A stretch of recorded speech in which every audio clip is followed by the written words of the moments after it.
خب اوضاع پولیت چطوره؟ اوضاع پولیم خدا رو شکر. پولدار حساب میشی یا اینطوری بپرسم؟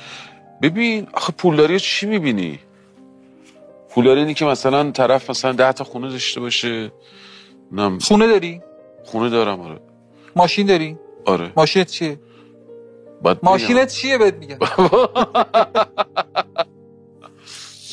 بنویس. من یه ماشین خیلی ساده دارم. پس اونقدر پولدار نیست. پولاتو چیکار میکنی؟ پولدار نمیگم پولدار نیستم. اوکی اندازه خودت داری. اندازه خودم دارم. پولاتو چیکار میکنی؟ خرج عطینا. مثلا یعنی ببین به هر حال وقتی که تو یه خونه داشته باشی یه ماشین هم داشته باشی کار میکنی که چیکار کنی؟ خرج عطینا. نه خرج عطینا که حالا داریم شوخی میکنیم. میری باهاش سفر میری این ور اون ور. پول لازم داشته باشی به کی زنگ میزنی؟ دیگه مشخصه دیگه 10 بار گفتی جواد دیگه. آره دیگه. چجوری ازش میگیری؟ میگم چطوری؟ اوضاع احوال چطوری؟